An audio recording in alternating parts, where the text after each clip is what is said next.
Vidyasri Subramaniam thought for the day. ஒரு அரசருக்கு ஒரு gift ஒன்று வருது. ரொம்ப வித்தியாசமான gift. அது என்ன அப்படின்னு பார்த்தீங்கன்னா, அது வந்து 2 கழுகு குஞ்சு வந்து அவருக்கு வந்து கிஃப்டாக வருது. பார்த்துட்டு அப்படியே அவ்வளோ அழகாக இருந்துச்சு. ஸோ அந்த அரசர் வந்து அந்த கழுகு குஞ்சு ரொம்ப ஆசையாக வளர்த்திட்டு வர்றாரு. அந்த கழுகு அப்படியே கொஞ்சம் கொஞ்சமாக பெருசாக வளருது. இவர் நினச்சதோடைய ரொம்ப அழகாக அவ்வளோ பிரம்மாண்டமாக வளர்ந்துருந்தது. இவருக்கு ஒரே குஷி ஆயிட்டு இவர் என்ன பண்ணுறாரு, அவரோட ஆளுங்களை கூப்பிட்டு இதை வந்து பறக்க விடுங்க, பறக்க பழக்குங்க அப்படின்னோடனே ஸோ வெளியில் கூட்டிகிட்டு போய் அந்த மாதிரி பறக்கிற சூழ்நிலை ஏற்படுத்துகிறாங்க. ரெண்டும் அப்படியே பறக்க ஆரம்பிக்கும் போது அவ்வளோ இருந்துச்சு. அப்படியே ரசிச்சுக்கிட்டு இருந்தார்.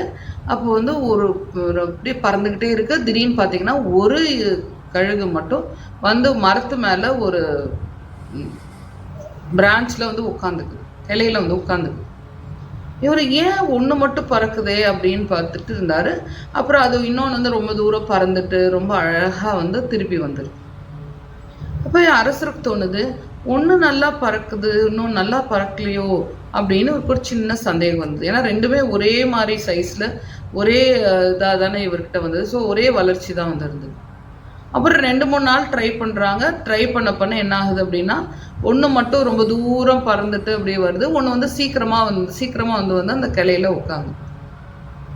அப்புறம் அவர் இந்த பார்த்துக்குவார் இல்லையா, அவரை கூப்பிட்டு கேட்குறாரு, என்னப்பா இது வந்து பறக்க மாட்டேங்கல? சார் இது முதல்ல இருந்தே நாங்கள் ராஜா கவனிக்கிறோம், இது வந்து சீக்கிரமாக வந்து இந்த கிளையில உட்காந்துக்குது, அது ஒன்று மட்டும்தான் பறக்குது. அப்புறம் ராஜாவுக்கு ரொம்ப கவலையாயிடுது, நம்ம சரியாக வளர்க்கலையோ, நம்ம இன்னும் கொஞ்சம் ஊட்டச்சத்து கொடுத்துருக்கணுமோ, ஏன் இவன் மட்டும் நல்லா பறக்க மாட்டேங்கிறான் அப்படின்னு சொல்லிட்டு இவருக்கு புரியல. அவங்க என்னென்னமோ ட்ரை பண்ணுறாங்க, எதுவுமே அந்த கழுகு கொஞ்சம் அந்த கழுகு வந்து ஒரு 2வது கழுகு வந்து உட்காந்துக்கு. சரி, இவர் வந்து என்ன பண்ணுறாருன்னா, அவர் இது கொடுக்குறாரு, யார் வந்து இந்த கழுகை வந்து நல்லா பறக்க வைக்கிறீங்களோ அவங்களுக்கு வந்து நிறைய பரிசு பொருட்கள் கொடுக்க போகிறோம் அப்படின்னு சொல்லிட்டு அனௌன்ஸ் பண்ணுறாரு. யாரோ வந்து ட்ரை பண்ணுறாங்க. அப்புறம் யார் ட்ரை பண்ணியோ அந்த கழுகு வந்து போகவே இல்லை. அப்புறம் வந்து அதை கேட்டு ஒரு விவசாயியும் வராரு. அந்த விவசாயி வந்தோடனே அவருக்கு என்ன பிரச்சனைன்னு புரிஞ்சிருது. இவர் வந்து ஒரு நாள்லேயே அந்த கழுகை வந்து பறக்க ஆரம்பிச்சிருது. எப்படி பறக்குது அப்படின்னா, அந்த கழுகு இந்த கழுகு போகிற மாதிரி இதுவும் கூட போயிட்டு அதுக்கப்புறம் அது 2 ஒன்றா தான் வர ஆரம்பித்தோடனே ஓகே, ஒரு பிரச்சனை தீர்ந்துச்சுன்னு எல்லாரும் ரொம்ப சந்தோஷப்படுறாங்க. இந்த விவசாயியை கூட்டிகிட்டு அரண்மனைக்கு ராஜா வர சொல்கிறாரு. ராஜா வந்து நிறைய சன்மானம் அந்த விவசாயி கொடுக்குறாரு. அப்பாட ரொம்ப நன்றிங்க, என்னோட இப்போ கழுகை பறக்க வச்சதுக்கு. ஏன்னா இது எனக்கு ஒரு கிஃப்டாக வந்து ரொம்ப ஸ்பெஷல். இது நான் வந்து அவ்வளோ ரசித்து வளர்த்தேன். ரொம்ப அழகாக நான் நினச்சதோடய நல்லா அழகாக வந்திருக்கானுங்க. ஆனால் இவனுங்களோட இயற்கையான இதே அவங்க பறக்கிறது தானே, அதனால் எனக்கு ரொம்ப கவலையாக இருந்தது. எப்படி உங்களுக்கு மட்டும் அது புரிஞ்சுது இவனையும் பறக்க வைக்கணும்னு அப்படின்னு கேட்டோடனே அவர் சொல்கிறாரு, ராஜா எனக்கு வந்து அவ்வளோ அறிவெல்லாம் இல்லை, உங்கள்கிட்ட சொல்கிற விஷயம் அந்த அளவுக்கு பெரிய ஞானம் கிடையாது, நான் படிக்கலை, எனக்கு எதுவுமே தெரியாது. ஆனால் எனக்கு ஒன்று மட்டும் என்ன புரிஞ்சுது அப்படின்னா, அந்த கிளை இருக்கிற வரையில இந்த கழுகு வந்து இங்கே தான் உட்கார போகுதுன்னு மட்டும் எனக்கு புரிஞ்சுது. அதனால நான் வந்தோடனே ஃபஸ்ட்டு என்ன பண்ணேன், அந்த கிளையை வெட்டிட்டேன். கிளையை வெட்டினதுக்கப்புறம் இந்த கழுகுக்கு வந்து உட்காரதுக்கு இடம் இல்லாதனால அந்த கழுகோடய பறந்துட்டு அப்புறம் 2 பேரும் ஒன்றா வந்துடுறாங்க ராஜா. இதுதான் விஷயம்.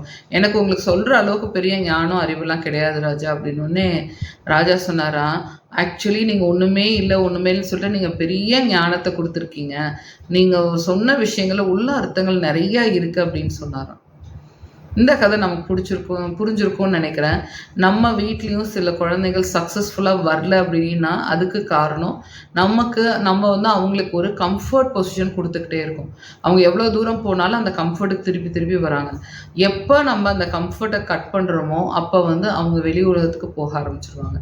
அப்போது நம்ம குழந்தைங்களை வளர்க்கும் போதே எவ்வளோ தூரம் ஒரு கம்ஃபர்ட் கொடுக்கணும், எவ்வளோ தூரம் சொகுசு கொடுக்கணும், எவ்வளோ தூரம் அவங்களுக்கு கஷ்டத்தை கொடுக்கணும், எவ்வளோ தூரம் அவங்க வந்து வெளியில் போகிறதுக்கான அனுபவிக்கிறோம் அப்படின்னு சொல்லிட்டு நமக்கு ஒரு வரமுறை இருக்குது. அதை கரெக்டாக ஃபாலோ பண்ணோம் அப்படின்னா எல்லாருமே இந்த 2 கழுகு போல் அழகாக பறக்க ஆரம்பிப்பாங்க. ஓகேயா? யாரையும் குறை சொல்லி பயனில்லை, நமக்கு விதிக்கப்பட்ட வாழ்க்கை இது.